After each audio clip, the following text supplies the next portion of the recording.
No, no. Okay, then No. the thing is that you have written your unit test as well. There are few students who did not write the unit test. Okay, so if possible, do write it as an assignment and submit it today itself.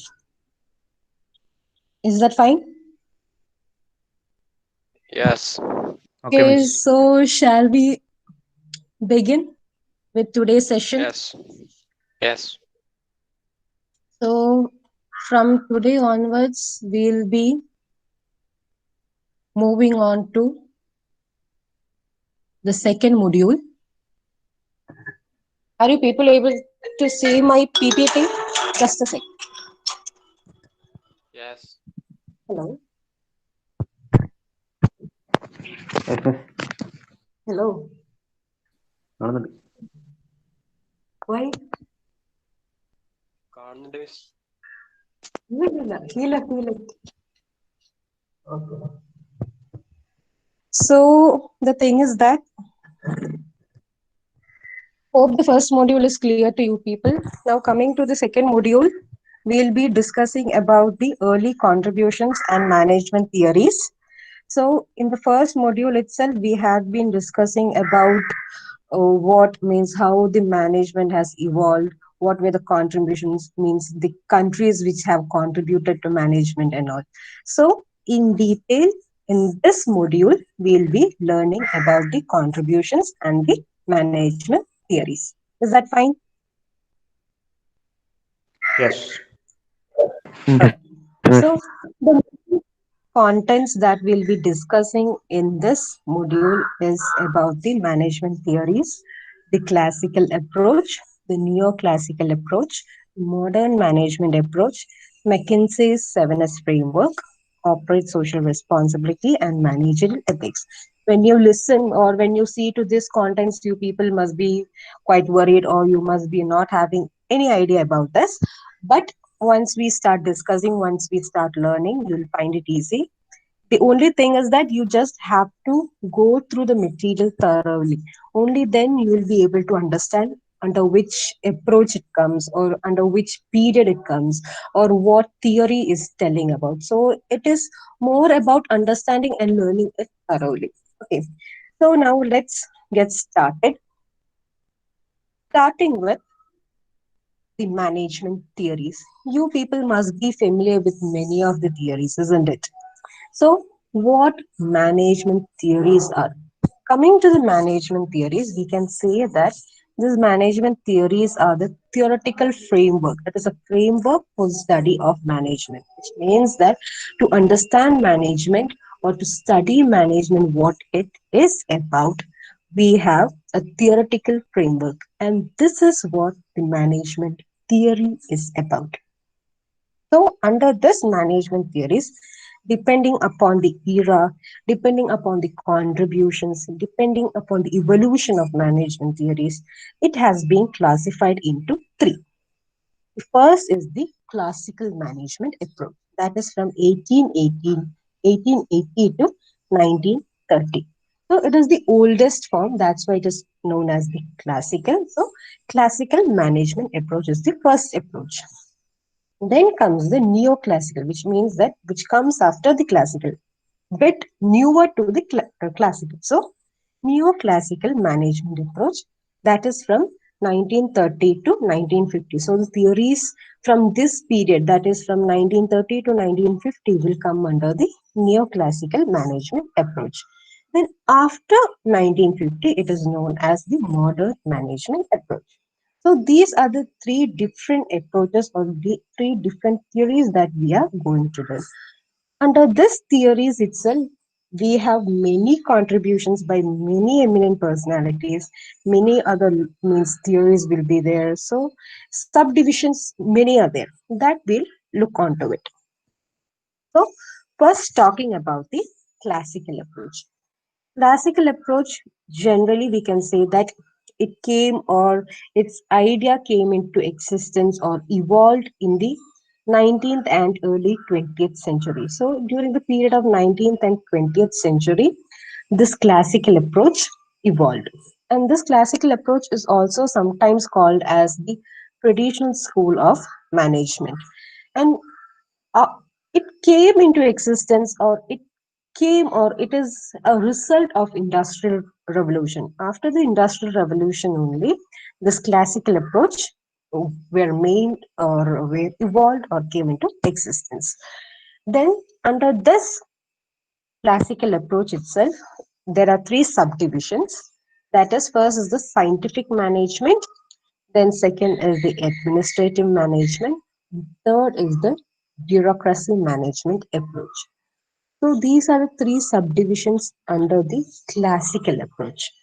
So once again repeating, the classical approach are sometimes known as the traditional schools of management, and they came into existence or evolved during the time of late 19th and early 20th century, and it evolved as a result of industrial revolution.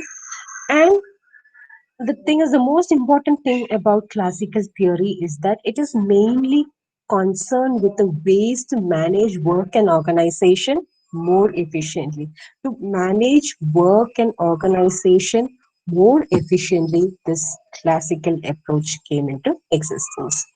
So, what are the main contributions or the primary contributions to this theory are? The first is the application of science to practice of management. That is that these scientific laws, the scientific practice, you have already learned what science is, isn't it? You have already written what whether management is a science or an art. So that science aspect has been applied in this. Then the thing is about the development of basic management principle. So the development of management took with this classical approach. Then the thing is that application of specific management principle. The thing is that when applying of this management principle into a day-to-day activities, this also came into existence with this classical approach. So now what we learned is that management theories are there. Management theories has been divided into three, that is the classical, the neoclassical, and the modern. From that, we took the classical approach, and under this classical approach, again three subdivisions you can see, that is scientific, administrative, and bureaucracy. So now moving on to what scientific management is. So, coming to the scientific management, we can say that it's the result of applying scientific knowledge and scientific methods to the aspects of management. So, the thing is that as I said before, we have already learned what science is to management. So, when we apply this scientific knowledge, the scientific methods, the scientific theories, the scientific practices, all this to management, this comes the scientific management. So, we can say that in this scientific management, there is always a system, and they always believe that there is a best way to do one thing. The thing is that when scientific knowledge is applied, when scientific methods are being applied to management, you people will be able to find one best way to do one job.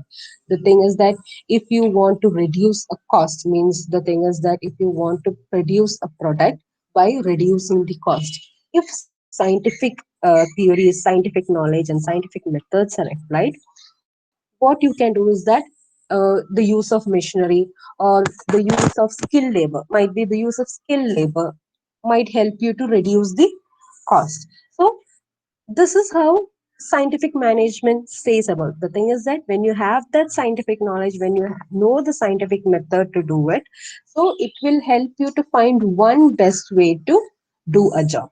So that is what the scientific management's concept is about. So generally speaking, you can say that scientific when on the scientific management is a result of applying scientific knowledge and scientific methods to the various aspects of management and various problems that arise from them.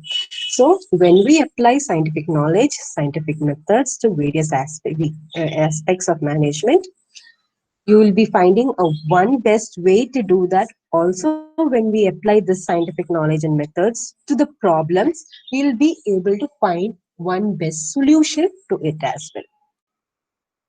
So, the major contribution to the scientific management, there are many people who have contributed to scientific management. Here, first, we'll be discussing about F.W. Taylor. He is known as the father of scientific management. So, he talking about him, we can say that he was an American, and as like you people, he's a mechanical engineer.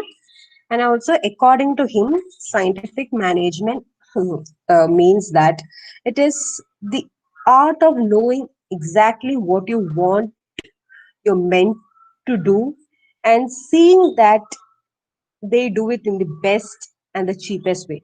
So, but the thing is that what he says is that what scientific management to him is that it is the art of knowing, or it is the way of understanding what you're meant. The thing is that if you are a supervisor, you should be knowing what your subordinates should do, and you should be knowing what is the cheapest and the best way to do that project. So that is what scientific management is about. So if you are a supervisor, you with applying scientific knowledge, you people should be able to do a project in the cheapest and a best way. That's what Taylor's notion of scientific management is about. So when we learn about Taylor's scientific management, his contribution to scientific management is divided into two main aspects. First is the features of scientific management, and second is the principles of management. So I know you people might be getting confused when this subdivision is going on again and again. At the end, we'll have a quick recap as well. So now just focus to this. Okay. So the thing is that now telling about Taylor's contribution, this Taylor's contribution to scientific management is being divided in or given in two different parts. One is the features of scientific management, and second is the principles of scientific management. Now coming to the main features of scientific management. So the first feature of scientific management is that separation of planning and doing, which means that we are separating planning and doing. The difference between planning and doing has been described or explained here, which means that in earlier situation, it was the workers itself who used to plan what to do, how to do, what all tools they have to use, and they are the people who themselves do the work. But with the coming or the existence of scientific management, with the introduction of scientific management, what he emphasized is that planning and doing should be separate, which means that there should be one supervisor and there should be subordinates or workers under him, which means that the supervisor should plan and the subordinates or the workers should do the job. This is what separation of planning and doing is about. Is that clear?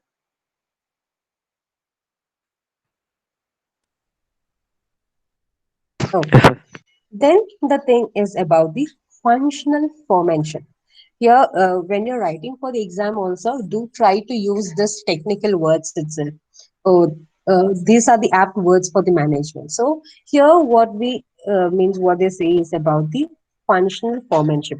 Functional foremanship means the specialization.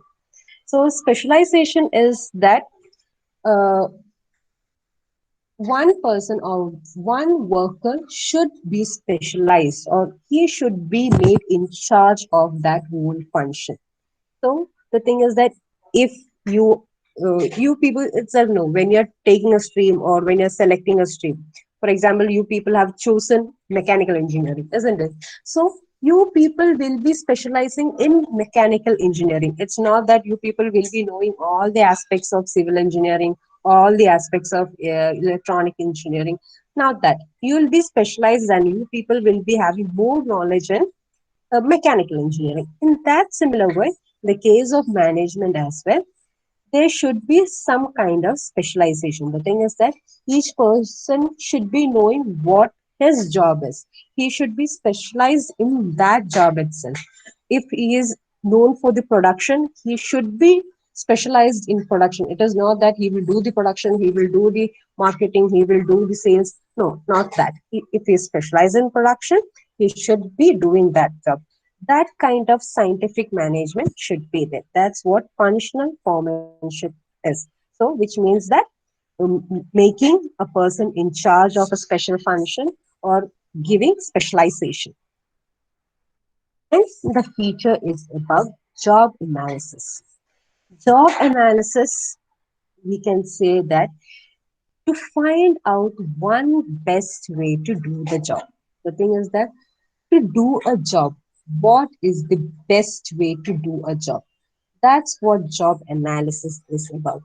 So, in order to uh, attain job analysis, or the best way of doing a job is only possible when there are least movements, then the thing is that uh, very less time consuming, then the cost should also be less. So if these three factors are there, the thing is that the movement are less, then time to produce that product or to market that product is less, then the cost is also less. If these three factors are there, then it is a best way to do the job. So in order to determine what is the best way to do a job, these three studies are being conducted. The first is about the time study. Time study, which means about to find out the least time required to complete a movement or a job. Then it is about the motion study. Motion study is about to understand what movements are required and to avoid unnecessary movements. For example, motion study is that if, as you people do it, the thing is that when you people go for a recess or a break, the thing is that uh, once the bell rings, there are many people who goes to the washroom, isn't it? But at that time, what you people do is that you might take a longer movement, you might take a longer way to go to the washroom and then come back to the class instead of taking the shortcut. So motion study is about to avoid such unnecessary movements. So those long distance movements or unnecessary to and fro movements can be avoided with the motion study. So that is what motion study is about, to understand what movements are necessary and what are those unnecessary movements. Then thing is about the fatigue study. Fatigue study we can say is about the amount and frequency of rest required in completing the work. The thing is that to do a job, you cannot 24 hours work to complete that job, isn't it? You people do require some rest and some amount of what leisure and all. So to understand that uh, this fatigue study is being conducted. For example, now itself, you people are having continuous online classes. But in order to refresh yourself, to give you rest, there are means at least two breaks, isn't it? Half an hour breaks are given to you people, isn't it? So that is what fatigue study is about. So this is what about job analysis is. Under this job analysis, what we say is that to find one best way to do a job, that is uh, by avoiding unnecessary movements, then to find out the least time to do a job, and to find a least or to reduce the cost. So if under this, for this, three studies are being conducted, that is time study, motion study, and fatigue study, and with this job analysis is being undertaken. Then the thing is about the standardization. Coming to the standardization, as you people know, it is about maintaining this standard. It might be about the standard of the work that you people do, or the instruments or the tools that you people use, the amount of work that you people do, then the way of production. All this is related with standards. So you have to set a bar what kind of product have to be produced, what are the costs that have to means incurred to achieve that standard. So, with on the basis of job analysis and considering the various elements of cost, this standardization will be. Then we have is about the selection of scientific selection and training of workers. Scientific selection and training of workers, file means about is the selection of right person for the right job. The thing is that a skilled person should be selected to do a specific work. The thing is that uneducated or a person who doesn't have a knowledge in a special kind of work should not be given that work. Instead, he should be given some other work.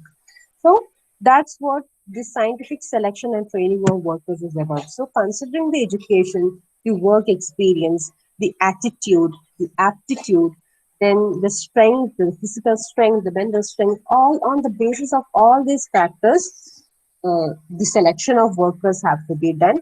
And also, once selected, the workers have to be trained. Trained in the sense is that what are required for the organization. On that basis, you have to be trained. Then the thing is about the financial incentives. Coming to the financial incentives, we all know that if a worker is given a bonus for a job, he will be more means he will be more motivated to do a job. So that is what financial incentive is about. The thing is that if you pay higher, he will be more motivated to do that job. So that is what financial incentives is about. Then coming to economy.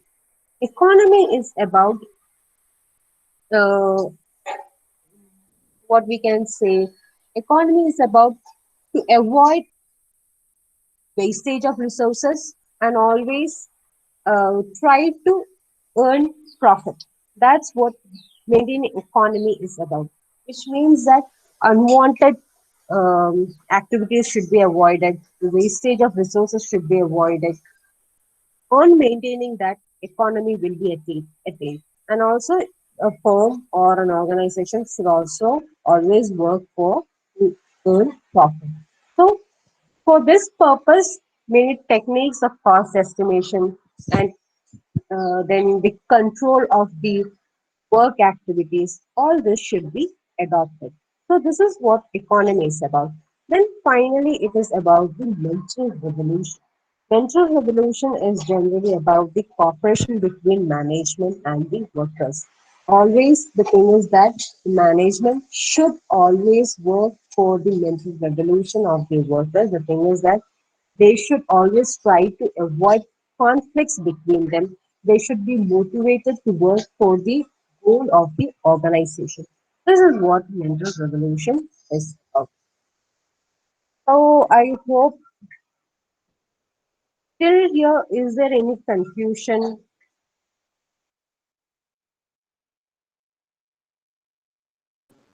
No, miss.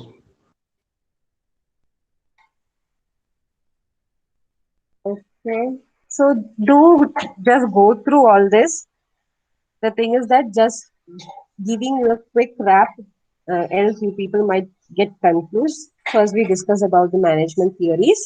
Under this, there are three, that is the classical, neoclassical, and the modern management. And again, we took up the classical approach. The classical approach is also known as the traditional school of management.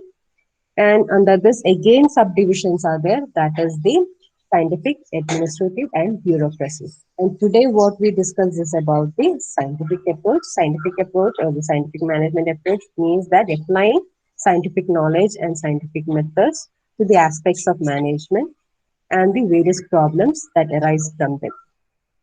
So the contributions to scientific management were given by many people. So now, what we discussed or whose scientific contribution we discussed is about him, F.W. Taylor's uh, scientific management. He is known as the father of scientific management, and his contribution to scientific management is again described in two parts, that is, the features and the principle. Today, what we discuss is about the main features, and the main features first, we discussed about the separation of planning and doing. Planning and doing separation in the sense that one person, the supervisor, should plan and the worker should do. Functional foremanship means it is about the specialization of work. Then job analysis. Job analysis means that to find the best way to do one job. In order to achieve that, three studies, that is time study, motion study, and fatigue study are undertaken. Time study means to avoid or unnecessary or the find out the least time or the less time required to complete one job. That is what time study is about. Motion study is about removing or avoiding unnecessary movement. Fatigue study is about uh, means required rest to complete a job. Then standardization. Standardization means on the basis of job analysis and considering the cost, we should set the standard. That is what standardization is about. Then selection means scientific selection and training of workers. Workers should be selected scientifically in the sense that right person should be put on the right job and training should also be given to workers. Then financial incentives are mainly about giving bonuses to motivate the workers to do more job. Then the thing is about the economy. Economy is about avoiding means wastage of resources and always aiming for the profits. Then comes about the mental revolution. Mental revolution is about avoiding conflicts between the management and the workers. This is what mental revolution is about. So hope till here it is clear to you people. Yes, please.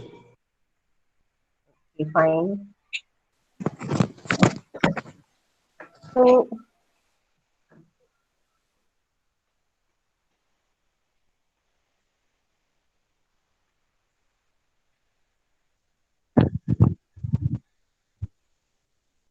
do you people have any doubt? How much?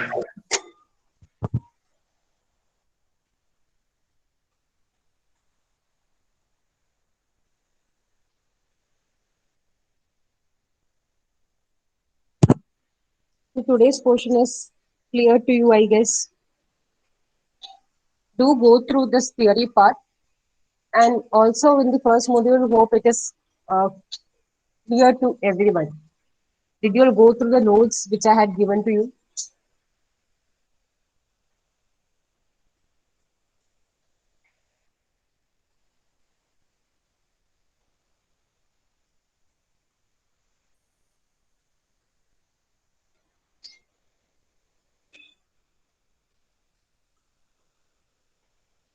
So, talking about this module, what I want you people to do is that do go through the materials every day. The thing is that in this module, it is more of the theories. You people have to understand each and every concept, else you people might get confused.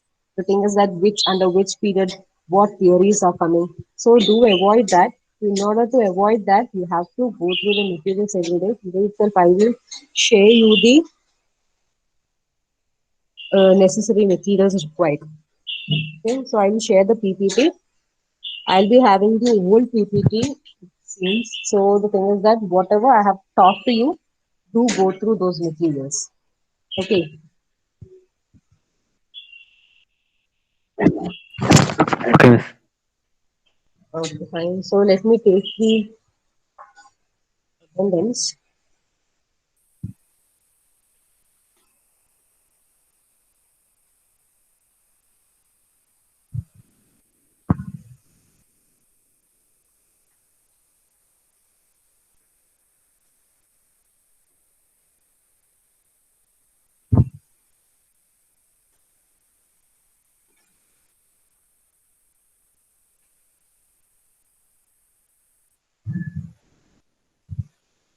All are absent today.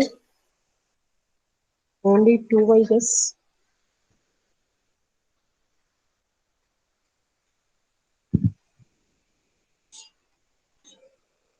And there are people who submitted late your assignments. So for them, I have awarded less marks and I have given that in a note. Did you check that? No, No. The Google Classroom itself, I have already means awarded the grades for you. Out of 10, I have awarded the grades. So do go through it. Those who have submitted late, I have reduced zero point 0.5 of 1 mark. So next time while submitting your assignments, do make it to submit on time.